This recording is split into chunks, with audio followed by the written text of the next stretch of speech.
I'm doing it. I'm going live. Check, check, sound check. It's almost Independence Day. And what a way to celebrate, right? We've got justice getting thwarted. We've got democracy getting thwarted. But we're going to keep our spirits up. We're going to stay positive. That's all we can do. We can stay together, build our community, and just do whatever it is that we can do to make things right. Because what else is there? Seriously, what else is there? So let me get started with my basic stuff. Please make sure you're still subscribed if you are indeed subscribed. And if you're not, please consider doing so. No commitment, doesn't cost you a dime, and it helps. It helps a lot. Share a video of mine with somebody that you think might like my channel. Turn on your notification bell to ring if you want to know when I do my surprise lives, because they're pretty unpredictable these days. I have my cursor back. I'm so excited. It makes it so much easier. And excuse me, blocking my necklaces so you can't see. And I think I made the big one. I don't think I made the other two. I guess I remade them both. So, but I don't necessarily count remaking something as making it, because I didn't invent it. You know what I mean? I just edited it. Edited. Okay, so here's my thumb, my creepy thumb. Please hit your like button. And let's get rolling. Everything I say is simply my opinion for the sake of hoping to start a conversation, open up a discussion, learn something, be educational. All my videos are made for YouTube. It's an infotainment platform. I'm always so happy when I come on live, even when my people aren't here yet. Hopefully they will get here. But if not, I can fly solo. I'm good at that. I hope. Um, I do really like my autonomy. So I think I do pretty well flying solo. But I've got my cell phone. And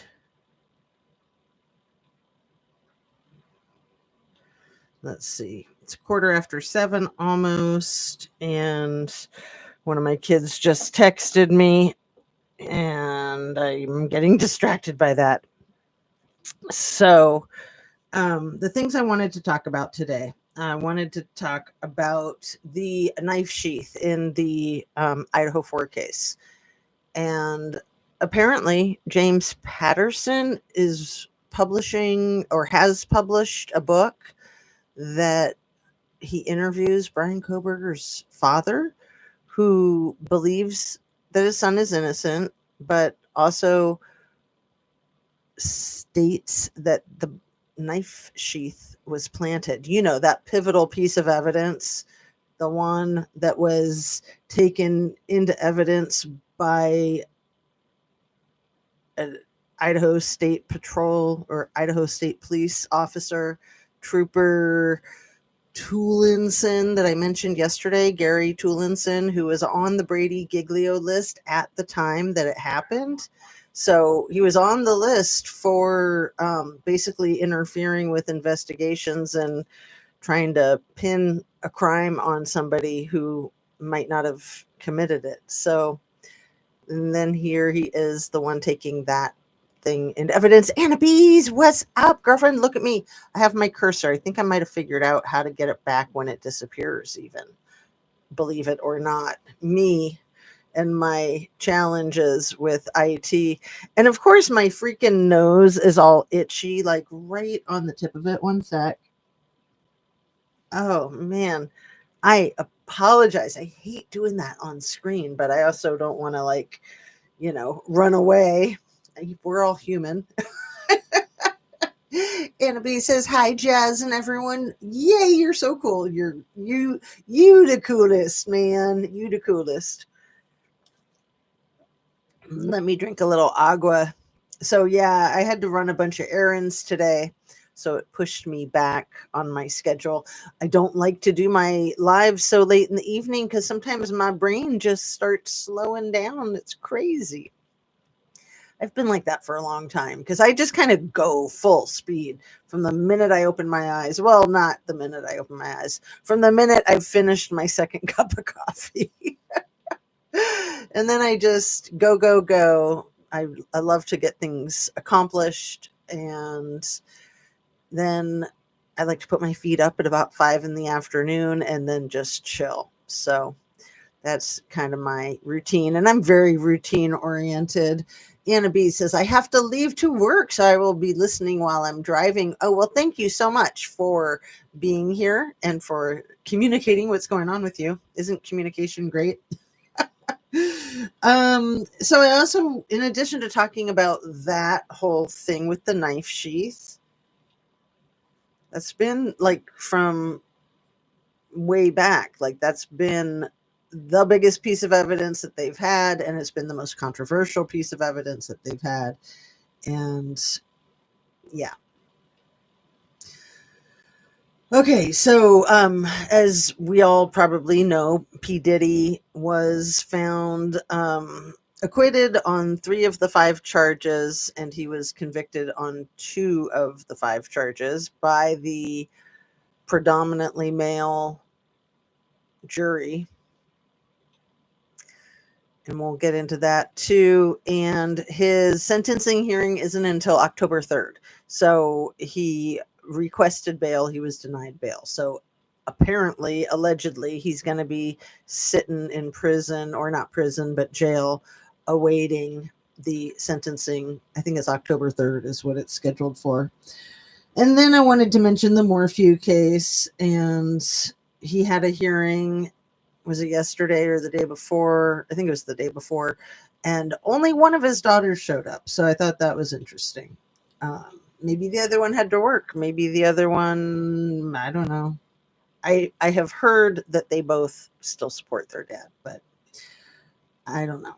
And just a couple hours ago, that blasphemous freaking bill passed through the House of Representatives. So it's going to be on the president's desk mañana, and he can sign away our democracy. He can sign away people's lives. And they're celebrating that because they are sick MFs. Sorry, not sorry. Yeah. I didn't make this up. This isn't like my opinion. This is an old saying, and we could always Google it to see where it came from. Let me see if I can Google it as I'm saying it. All right. Because it's important. So I'm going to hit that Google thing. Where is it? Where is it? And a society can be judged by how they treat their most vulnerable people. Where did that come from?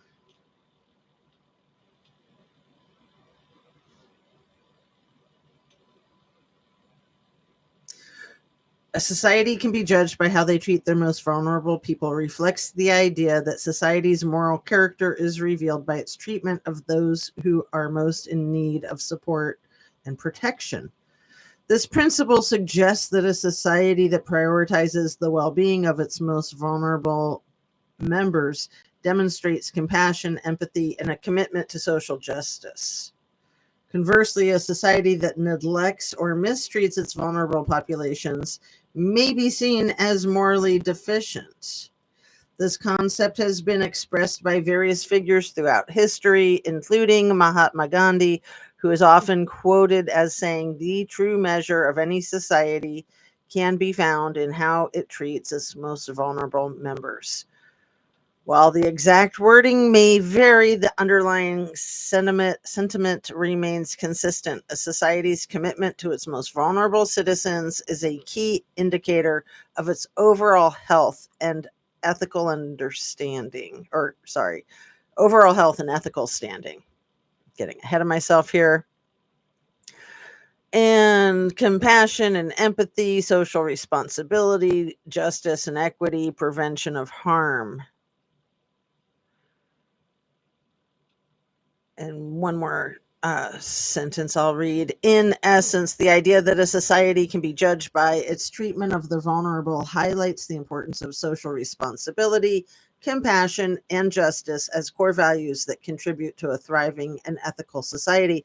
One thing I think a lot of these heartless SOBs don't realize is that they could be that most vulnerable person. Like they might not be today, but they could get in a car accident and boom, they could lose their job and boom.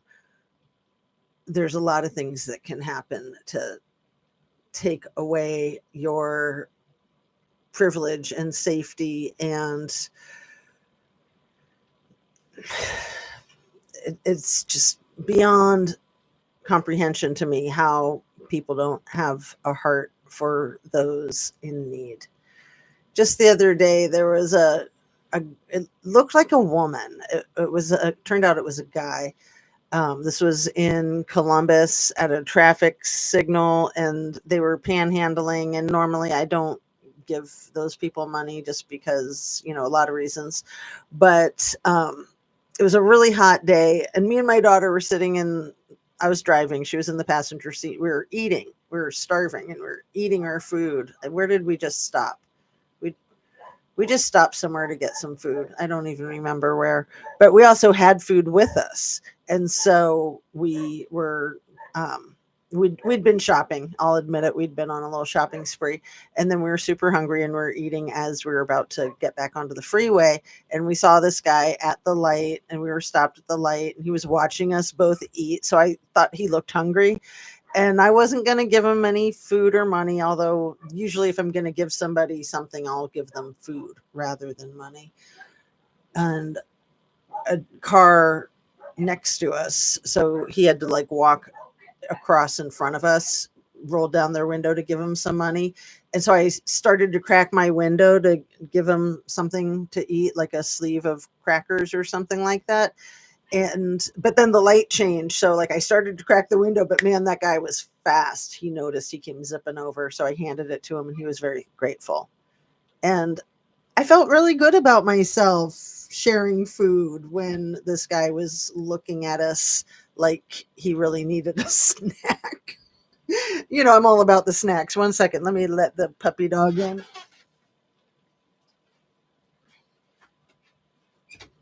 Come on, Coco. And you too, Yogi. You want to come on in? Come on in. Special treatment for Coco and Yogi. They're all together so much of the day, so it's good that they can take a break. They don't have to be in a herd all the time. Coco loves coming in here. I don't think Yogi's really come in here. Come here, Yogi. Come here, Yogi. Come here, babe. Let's show you off, you crazy little gremlin. Come here. Oh, so this dog belongs to my son and his wife, and some of my loyal older watchers might remember this dog from 2 years ago when they first got him. Right after they got married, was it that my daughter-in-law lived with us for a few months while they were getting situated with their housing and everything right after they got married. And they had just gotten this little guy, and he's still so little. He's a Pomeranian. And his name is Yogi, and he's hilarious. He's so funny. He looks a lot like Coco with the coloring. And he's so teeny tiny, but he's like really solid. His chest is really beefy. And anyway, that's Yogi. So I'll see if Yogi wants to just hang out and sit on my lap. So Yogi's about 2. So that's the 4th dog that's just visiting for another week or so. Anna B says, I can't believe BK pled guilty. Yeah, we're going to talk more about that, because I really think that crap is a sham. And, we're all entitled to our opinions. I know a lot of people are like, oh my goodness, he's admitting it and you still can't understand that he did it. No, because if he did it, I think he would have taken it to trial. I think he would have taken his chances. I don't know. If he did it, I don't think they would have offered him a freaking plea agreement. That's really the bottom line. I really don't think that they would offer a plea agreement to somebody that did what they are accusing him of doing. Like, why would you? Why would you? Like, that is the most ruthless, insane uh, series of events and crimes for one person to do all that. No, hang them. I mean, seriously, if someone is guilty of all that, they definitely don't deserve to live, in my opinion. And, oh, and why would you spare their life? Let me let these barkers out. Come on, little loud dogs. Get out! Get out! Okay. Now they're going to come scratching at the door, trying to get back in, and I'm not going to let them in. Be like, nope, you had your chance. Anyway, let me keep up with you, Anna Bees. You're still commenting. I love you, dear. P. Diddy got away with it. That's what I expected. I was hoping that he wouldn't, but I was always concerned that even if he was convicted, that if Trumpster Fire won the election, which I don't believe he won it, but you know where we're at. I always believed that if Trumpster Fire won the election, that he would just pardon Diddy, because Diddy is just like his old buddy Epstein, and he was buddies with Diddy just like he was buddies with Weinstein, and he made that insane comment about Weinstein getting schlonged. It's like, no, he was the MF that did the schlonging. That's why he got schlonged. And his comment right after that, like, oh well, because he's so rich and powerful, he was treated unfairly. Yeah, because rich, powerful people should be able to do whatever the F they want, I think is his point. Disgusting. Absolutely disgusting. Oh, F, I didn't watch. Oh, Anna Bees, I'm so sorry to be the one to break the news. I was like, I did not want to watch. Luckily, I was in a live of Boston Brian, who I really am very grateful that he does what he does. And so I kind of felt like I had a support system around me, as we all found out at the same time. But I had like just switched over to look it up, and I think it had been posted like 22 seconds before I looked. And then I went back into the chat to say that it just passed, but somebody else had just typed that in too. And we were all just not happy. But I'm never going to give up hope. And you know how the saying is, Anna Bees, things have to get worse before they can get better. Like, you have to have a full-blown crisis for it to be demonstrated that there needs to be a change. So sometimes things have to just bottom out. What's crazy is how the bottom just keeps going deeper and deeper. So one of my favorite 12-step sayings, you've probably heard me say it, is you've hit bottom when you quit digging. Because you can just keep going deeper and deeper. So yeah, just stop digging.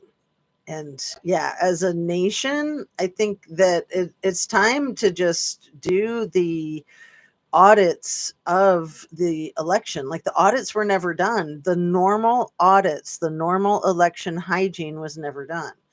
And I think, in my opinion, that's because of the powers that be that are in control of making these decisions. It's not just the Trumpster Fire on his own. Obviously, he's got a lot of dirt bags in his corner pulling strings for him and crap. So, yeah. Do you like my crazy little wiener dog? So that wiener dog is nice and quiet, so we'll let that one stay. Anyway, so yeah, I wanted to talk about all those things, but I don't want to stay on too long, just because it is 7:30 already, and I'm starving. I need dinner, so I am leaving now, but listening. Oh, awesome! Thank you so much for letting me know and for being here. So I'll know that you're still there, even though you won't be conversing with me, making it more interesting. I'll just have to try to keep it interesting all by self, even though I am, how I said at the end of the day, and my brain starts getting more simple at the end of the day. The beginning of the day is like fireworks. I'm just, I'm a very positive person. I'm very energetic, if you haven't noticed. Um, and, I like to also be calm, and I also like to be realistic. I don't want to be unrealistically optimistic. I like to be cautiously optimistic. I'm very skeptical. I'm very untrusting because you can't trust shit, right? We all know that if we've been alive for more than a day or two. Trust no one. Everything is a rip off. So, okay, just trying to make sure I can keep showing off my cool necklaces. Oh, and let me show off my cool earrings because this is one of my favorites. Do I have a little thing that helps so that you can see it? I should have a little thing. Like, how about that? Just a piece of black paper. So you can see the earring.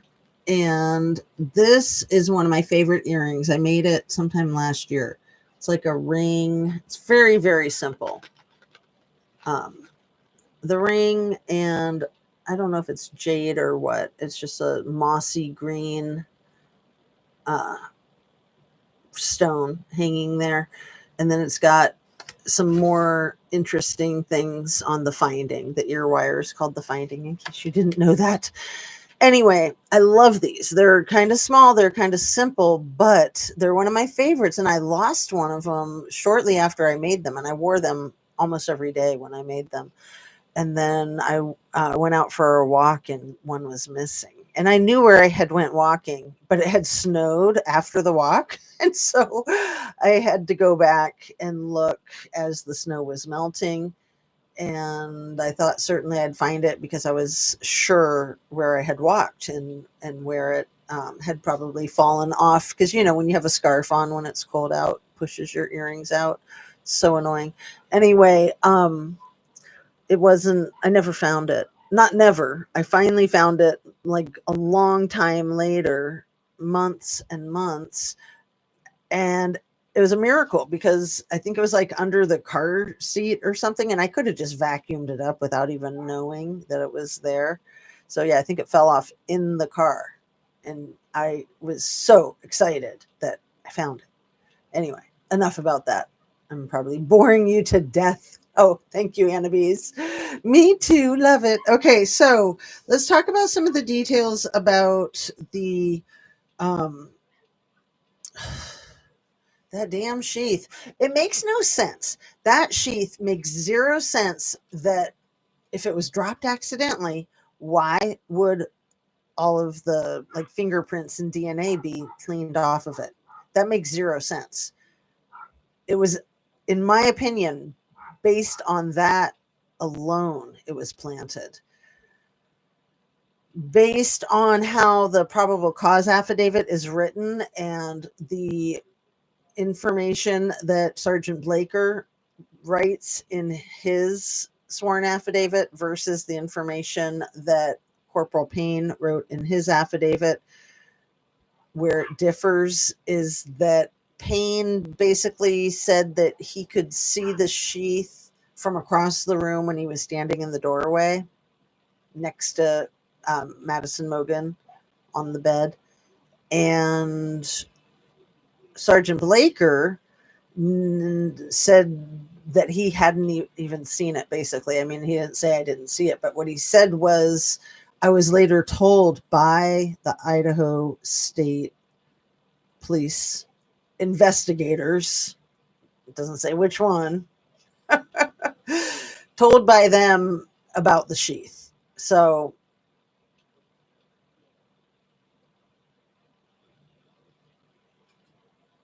that's two wildly different stories. So Payne is swearing to the fact that he could see it on the bed from the doorway. And Blaker is basically swearing to the fact that he never saw it.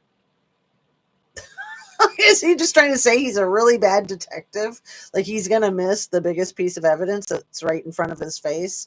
But again, like I said, based on the thing being wiped down alone, it's leather, it's porous, it should have fingerprints and DNA all over it. It was cleaned. Somebody's not going to clean it before they accidentally drop it.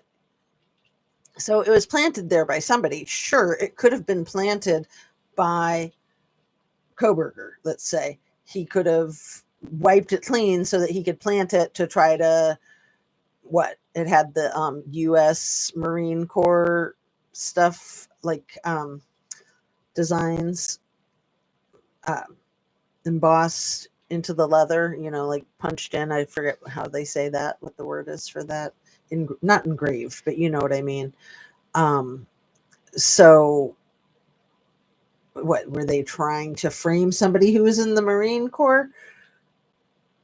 I don't think Brett Payne was in the, sorry, not Brett Payne, Brent Kopaka. I don't think he was in the Marine Corps.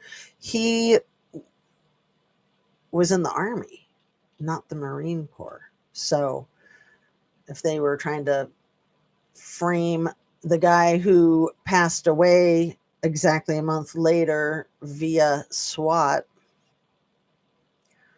who also drove a white Hyundai Elantra. That whole thing with the white Hyundai Elantra, whoa, James Fry, we got 22,000 we've got to go through. It's so sad. Our jobs are so hard. But please send us more information because we're completely overwhelmed with the 22,000 Elantras. But yeah, if you got any information, please bring it our way because we got nothing. And then they had their FBI agent with over 30 years experience, their expert, determine from the gas station surveillance.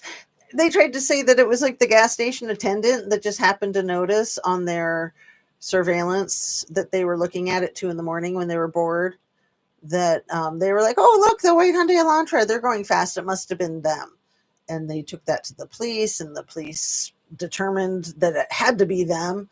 And this was the kind of car it was. And then it wasn't the right year. I forget what year they said it was. And then what they said it was like a 2013 to a 2015 or something like that. And then it turned out that Koberger's car was like a 2016 or something like that. I'm not getting the years right. I'm sure it's been too long. But anyway, they were off by a year. And then they were like, yeah, well, our expert with over 30 years experience, yeah, he was off by a year. And, everybody's got a white Hyundai Elantra, including the man who owned that property, 1122 King Road, where it happened, where the quadruple homicide happened. He owned that white Hyundai Elantra that ended up in a car crash in Portland, Oregon, like around the same time that Brian Koberger just happened to be driving by his house in Loma, Colorado. And the freaking FBI had lost track of Koberger when he left his apartment to go to Pennsylvania. And they didn't know where this crazed unaliver was for 13 entire hours. If he was the unaliver, he could have done his dad. He could have been on a cross-country spree. And they were like, where did he go? We thought he was going to turn right, and he didn't. Now we can't find him. Oh, but this little teeny tiny town of like 12 or 1,800 people, Loma, Colorado, just happened to be where the traffic cam spotted his license plate. And then they're like, oh, that's where he is. The town where the guy lives that owns the house where this happened. The house, we won't go on about that and how the President Coomer Scott Green's father owned it back in the 70s. We don't need to go into that. But let's definitely mention the thing about the white Hyundai Elantra that was in a car crash in, I think, outside of Portland, Oregon. I think it was like Graham, Oregon. I think it was like that town that's east of Portland. But it might have been Eugene, Oregon, wherever it was. Somebody was asleep in the car. like the story just can't get weirder, can it? Can it? I don't know. It does. It gets weirder and weirder. So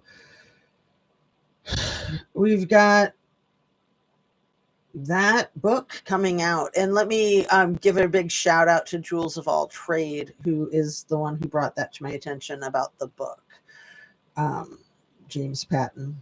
So yeah, the interview with his dad and his father making very definitive statements that not only was the sheath planted, but that it would become abundantly clear in a trial that his son was innocent and that he was framed. So,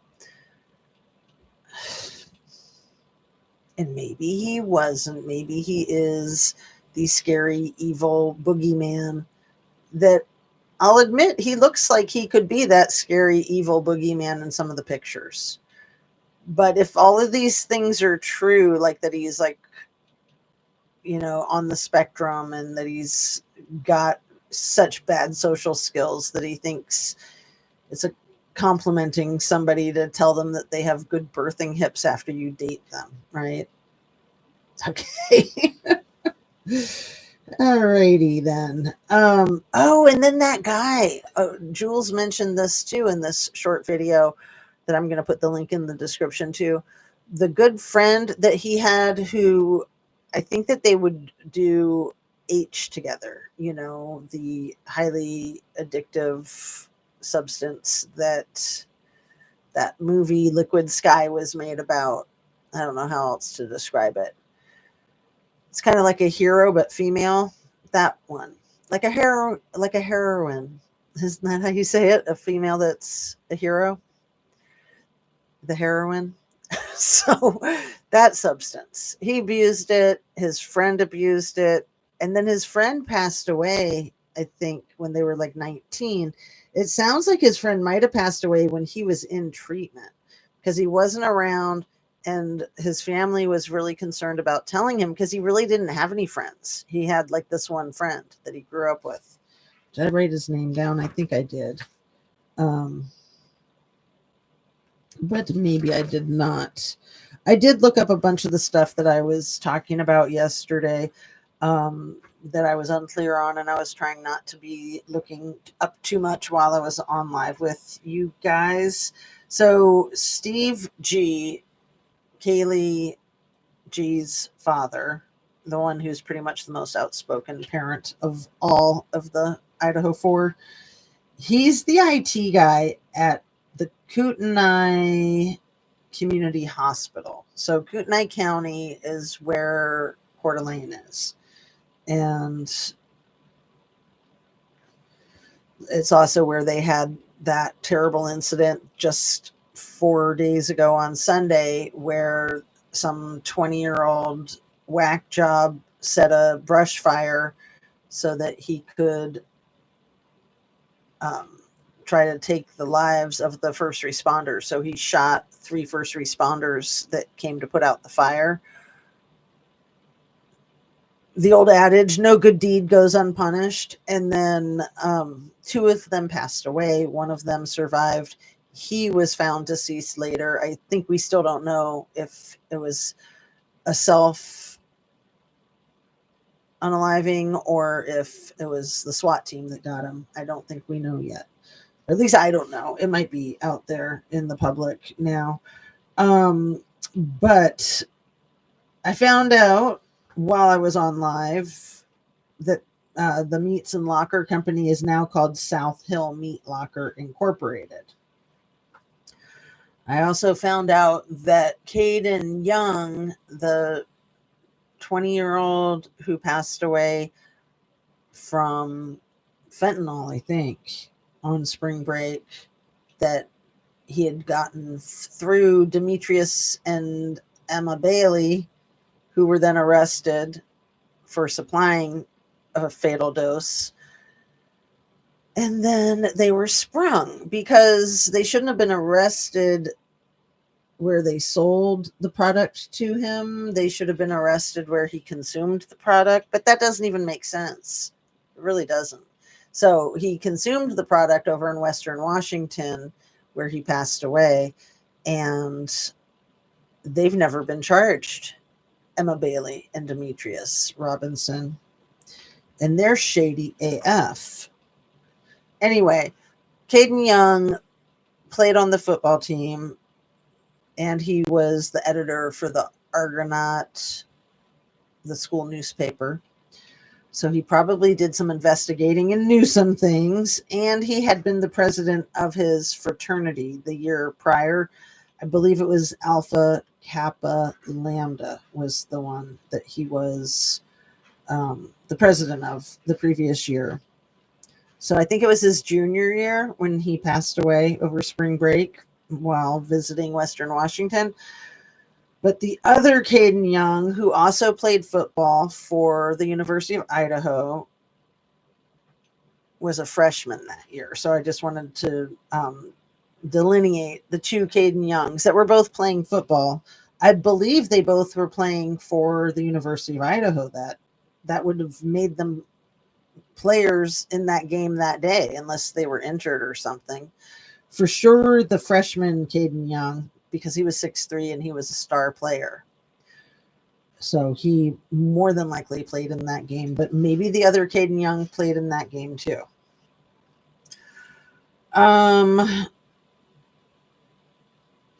Is it called Kootenai Health Hospital? The Kootenai Community Hospital?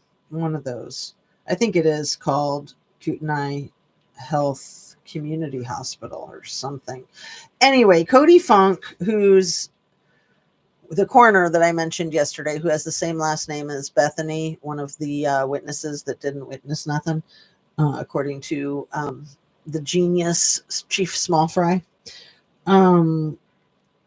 Let me point out that his last name is spelled differently. I think her last name does not have an E on the end of it, Bethany Funk, but his last name, Funk, does have an E on the end of it. So he's the coroner, I believe, at St. Marie Hospital. So I just wanted to clarify that because I was all confused trying to find that stuff. Let's look at how you spell. Let's see if it is spelled differently. Bethany Funk, Idaho 4. Let's see. Oh, wait, no. Her name, well, unless it's incorrect where I'm looking here, it does have an E on the end of it. Maybe, maybe not. Oh, my goodness. There's a bunch of places where it looks like it does. I think it does. I think that they are spelled the same way. Let me see if Bethany, let me see what Google says about her and if she's related to this other guy, Cody Funk, the coroner, because that would be creepy, wouldn't it? Just another of all these bizarre coincidences. Is Bethany Funk related to Cody Funk, the coroner for St. Marie Hospital? Actually, it's St. Mary Hospital. Let me fix the spelling on that. St. Mary Hospital. And it has no idea what I'm talking about. So I can look more into that later. Interesting that their names are both indeed spelt the same way with the E at the end.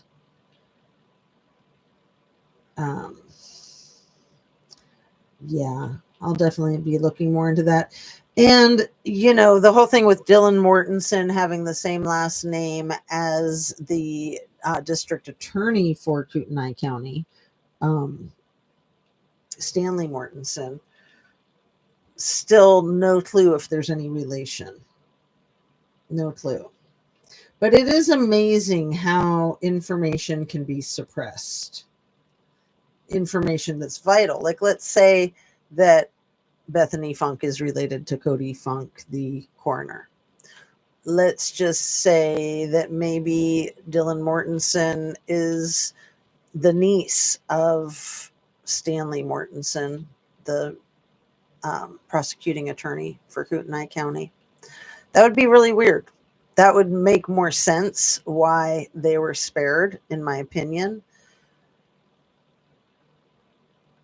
But them being not attacked, to me, is just so unlikely that one person would go into a house where there's 6 cars, where they're expecting 6 people, go in there and do what he did and not get all 6 of them. Okay. Yeah, I think it's crazy. And I just think it's really sad that people have to be so divided on it. It's like, I understand people that think that he's guilty, but you don't need to be insulting towards people that are like, wait, what? Not adding up. It's not adding up. Again, it also doesn't add up that they wouldn't have just arrested him when he was conveniently at the other side of town, so to speak, 7 miles away in Pullman, but they waited until he's in Pennsylvania. Like, why would they do that? I mean, they also infer that the knife sheath was tested by an Idaho lab, which it was, but that Idaho lab found nothing on it. It went to a Texas lab where they found something on it. That Texas lab that was brand new. Did I know the name of it? Let me ask Google because it's slipping my mind right now, and it's very relevant. Texas lab that found Brian Koberger's DNA on the knife sheath. Go. Othram. Yeah, I'm really glad I looked that up. Othram is critical. And I think it had just opened. I want to say,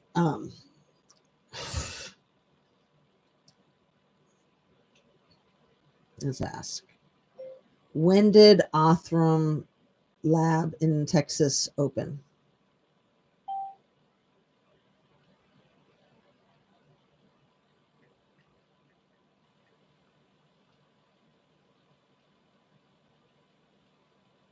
Founded in 2018. Officially opened in 2019. So it had only been open for like 2.5 years when they used it. So it's important to me to be specific, and they try to make it sound like the Idaho lab found the DNA, like it wasn't hard to find.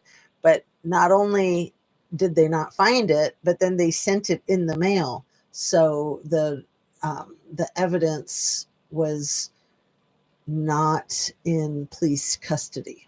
It was in the United States mail system, which is considered, part of our government, basically.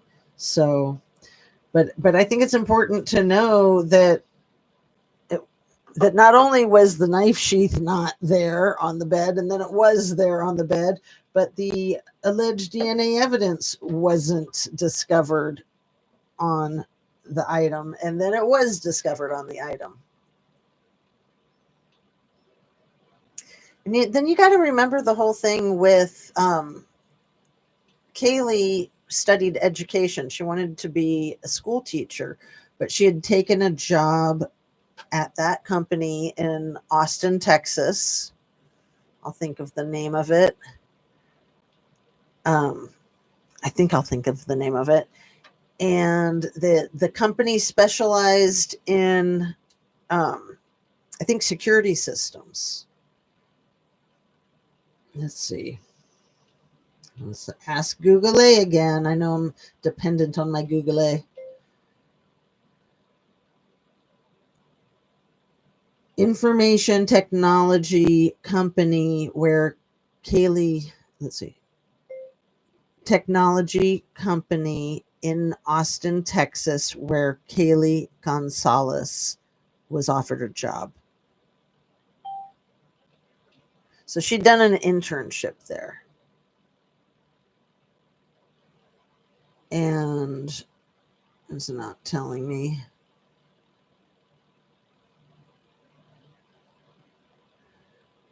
Um, it was the name of it is something like Excite. I think it starts with an E. It's not Excite, but it's something like that. Like it's a kind of an explosive name. Um, the IT company that offered Kaylee Gonzalez a job where she was headed to work. She had accepted the job. Try it again. Kaylee Gonzalez, Idaho 4, job offer from IT company in Texas, in Austin, Texas. It's like Extreme or something like that. I'm getting closer. It's more like Extreme. But it is just not telling us. It's not telling me. I'll find it out. Um, Let me write a note to myself so I don't forget to look for that Texas company where Kaylee was headed.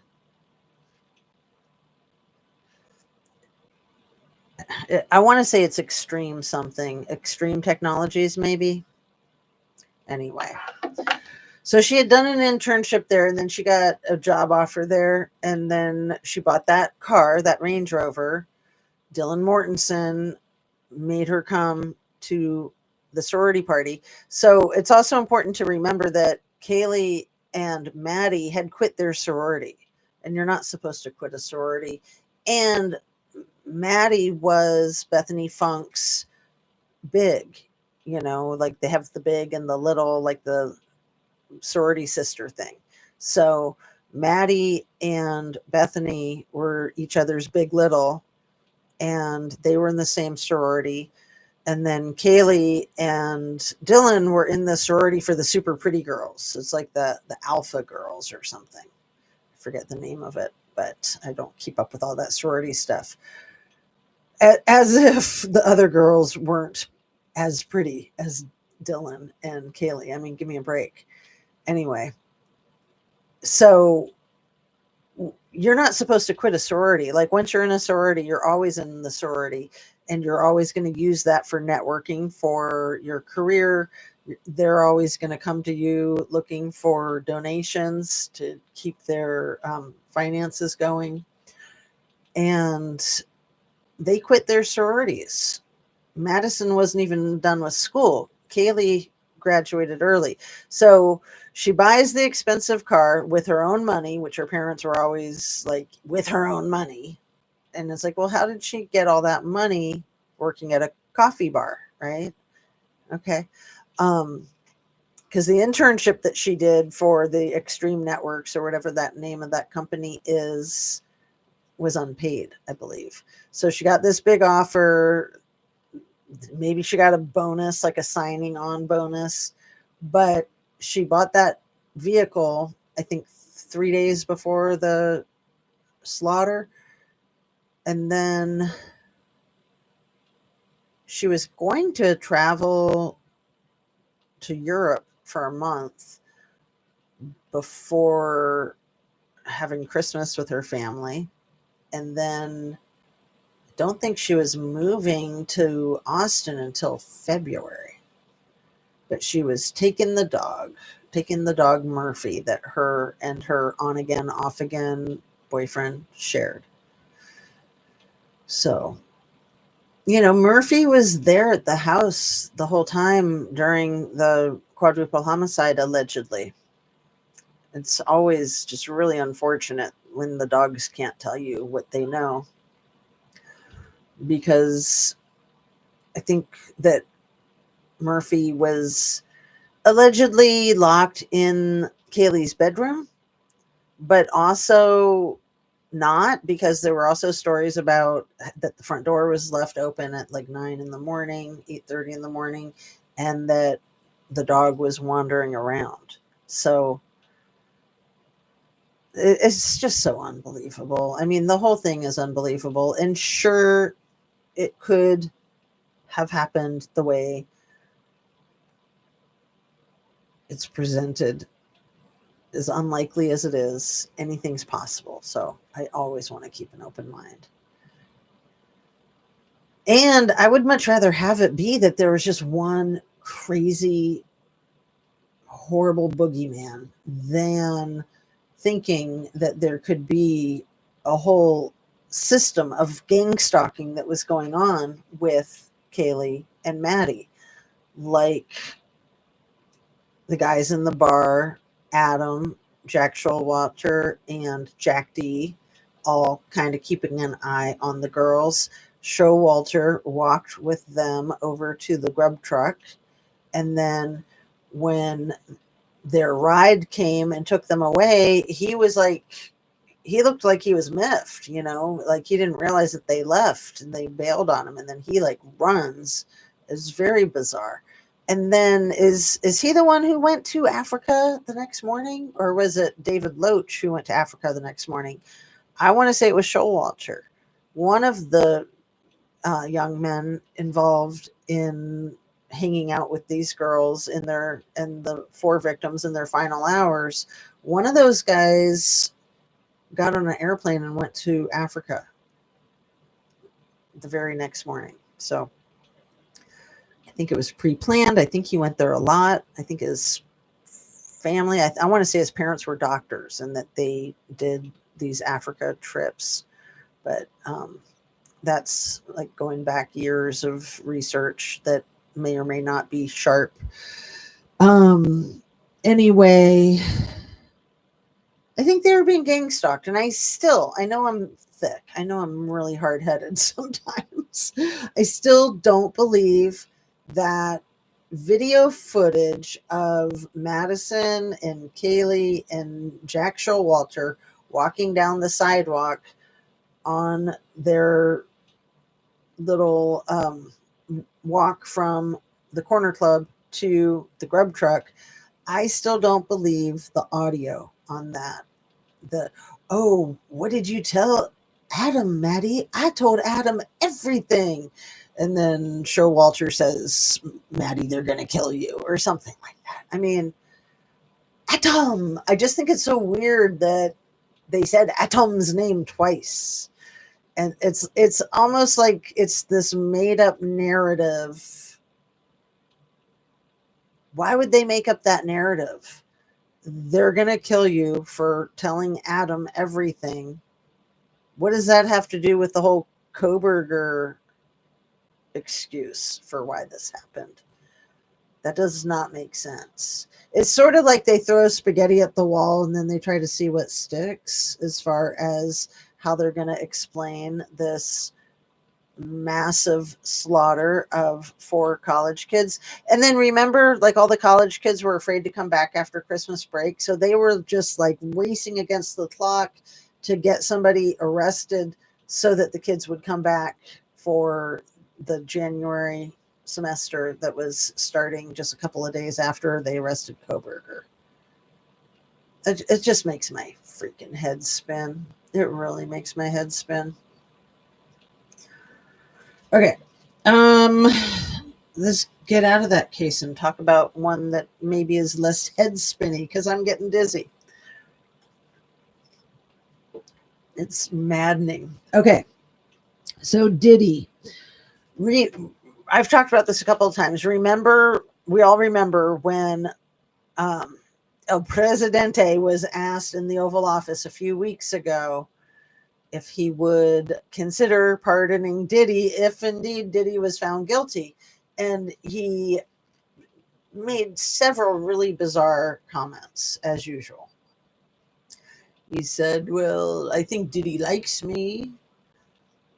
He once liked me. When you're in politics, maybe people don't like you anymore. And I don't need people to like me to do them big favors. But if he's been treated unfairly, then yeah, I might consider pardoning him. That was, in my opinion, a direct threat to any of the witnesses, especially the ones that hadn't yet testified. Like, well, maybe I shouldn't testify if he's going to get pardoned after I testify against him, after I tell the horrible things that he did that I witnessed. And he knows that it was me because he's right there in the courtroom watching me talk. But to me, it was also very threatening to the jurors, because the jurors probably weren't supposed to be watching news and learning anything that was going on in the world related to the Diddy trial. But don't you think that they would have heard that the president said that he might pardon Diddy if he thought Diddy was treated unfairly?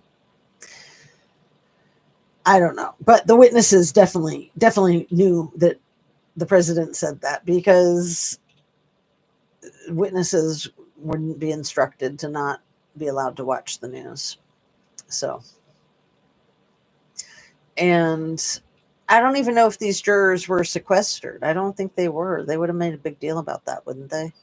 They usually sequester the jurors in these high profile cases, and they usually make a big deal about it. But anyway, so he was found guilty on the transporting sex workers, which, isn't that trafficking? He was found not guilty on the trafficking charges, but isn't transporting sex workers, isn't that trafficking? I mean, come on. And so each of the two charges that he was found guilty of, I think, have a maximum of 10 years, or is it a minimum of 10 years? Because it's looking like he could get 10 years. And then would the sentence be concurrent? I think concurrent is where it's like the two sentences are riding out side by side. So it's 10 years total. And I forget the other word that's used when sentencing is, then you'd have 20 years, because you'd have had the 10 years for one and then the 10 years for the other. I forget my legal speak, the legalese, and Anna B's probably knows, but she can't type. Don't do it. Don't do it, Anna, if you're driving. I'm curious how far your commute is, because it's been already like 35 minutes almost. So if you know the term, I can ask Google. Help me out, Google. You're all I've got. Oh yeah, help me, one Kenobi. You're my only hope. I want to talk about Elon. Hold on. Elon is our one Kenobi. Concurrent sentencing, or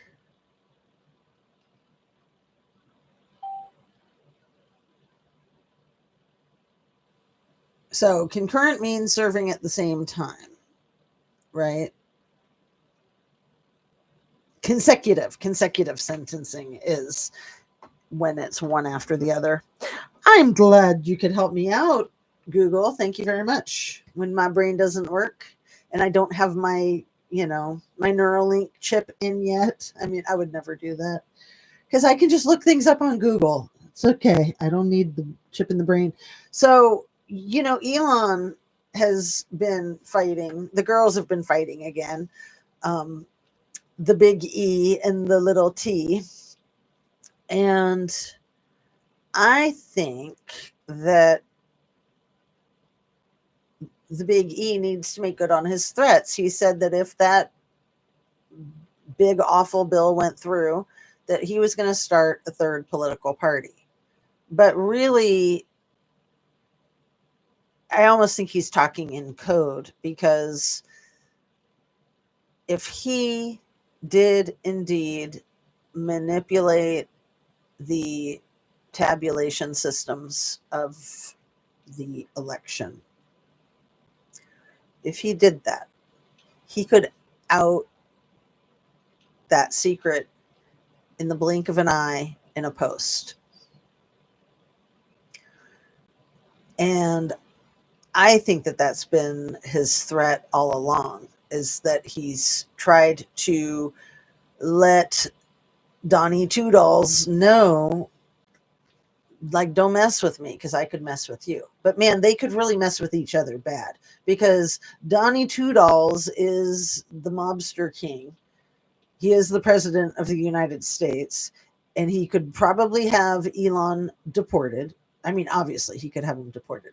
He could probably put him in prison, and he could probably take all of his freaking money. And Elon probably knows that. So how do they play nice, right? Because we know that Donnie Two Dolls wants all the money in the universe, and Elon has most of the money in the universe, right?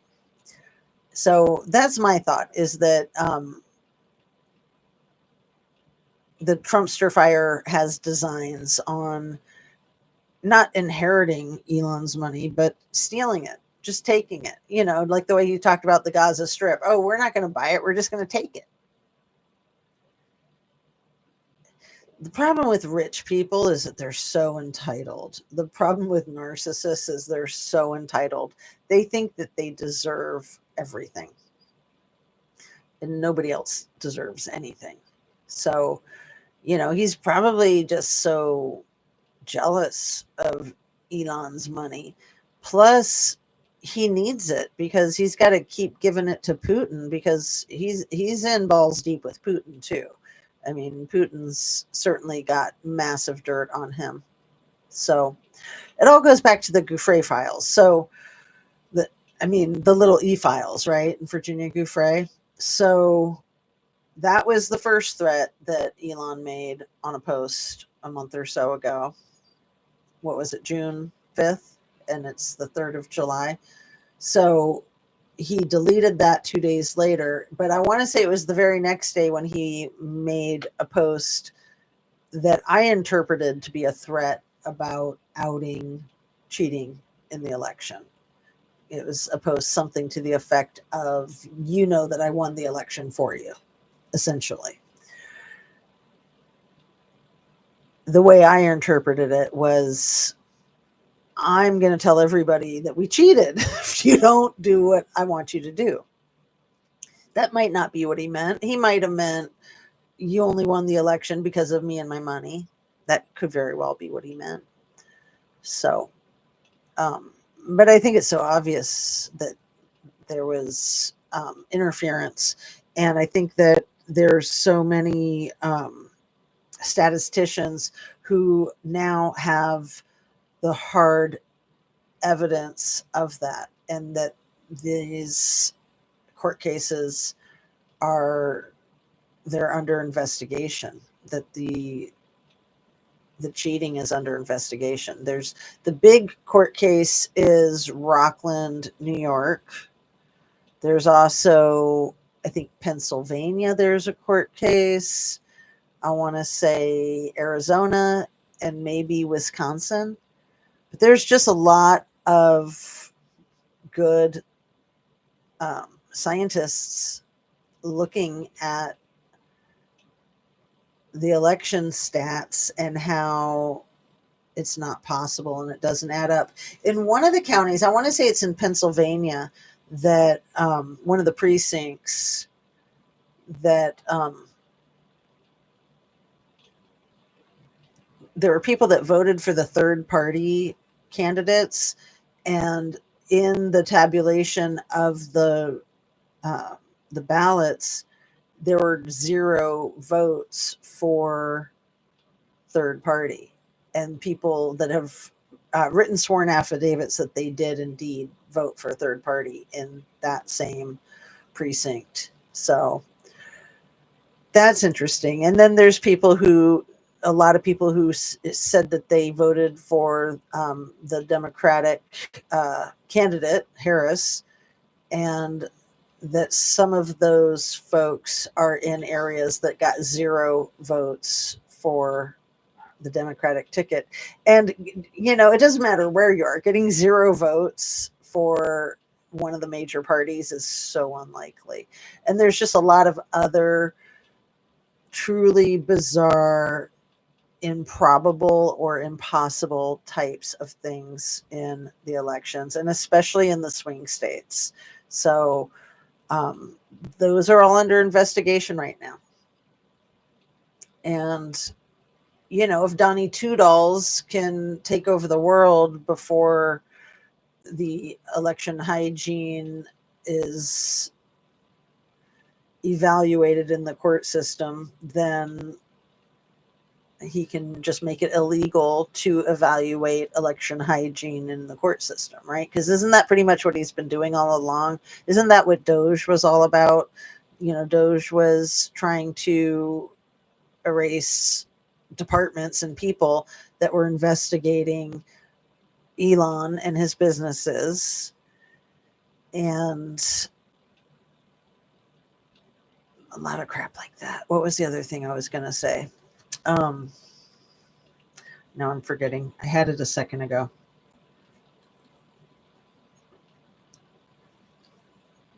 Dang it all.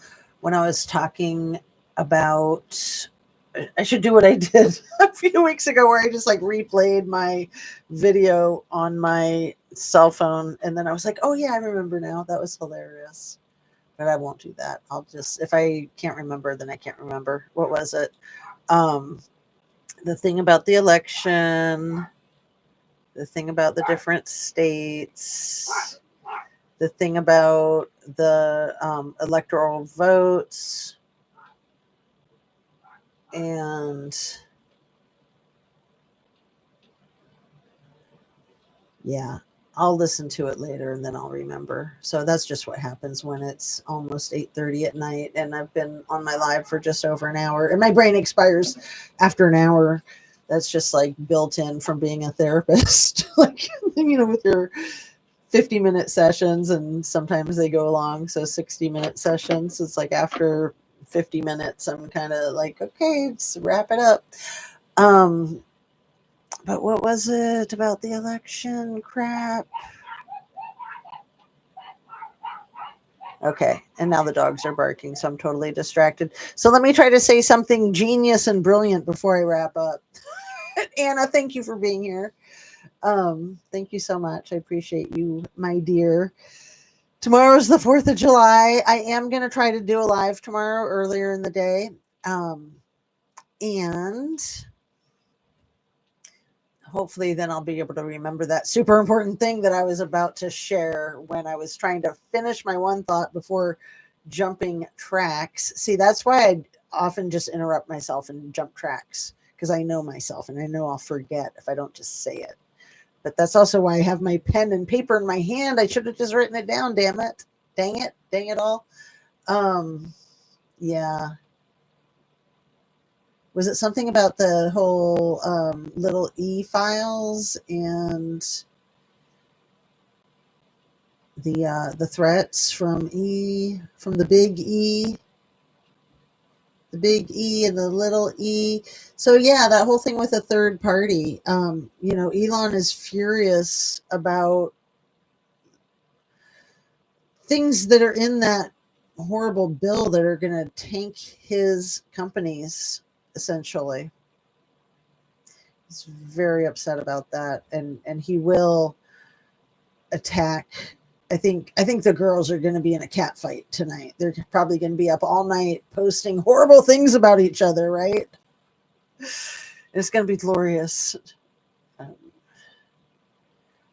It's just so atrocious that damn thing is going to be signed tomorrow. I guess it doesn't go into effect until 2026, but that's the other thing. Oh, this isn't it, but this is a really important thing.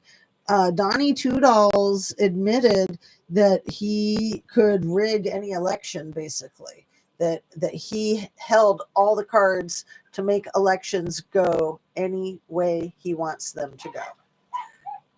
Thank you, Donnie. Thank you for admitting that you do that you can do that, and that you will do that, and that you will do that, and that maybe you've already done that. In my humble conspiracy theory opinion, allegedly. All right, my dear, I'm going to wrap it up. Thanks for being here, and happy Independence Day. Sad about the freaking bill getting shoved down everybody's throat. Dirty rat bastards. But we're going to keep our spirits up. We're going to remain hopeful, because people got to get pissed. Anger is the best catalyst for action. So let's get mad and do something about it. Something positive, nothing violent, of course. Anger doesn't have to equate to violence ever, and it shouldn't. That's bad. So, love and light. Eat your protein and your veggies and drink your water and take good care of yourself. And hopefully, I'll see you tomorrow. Peace out.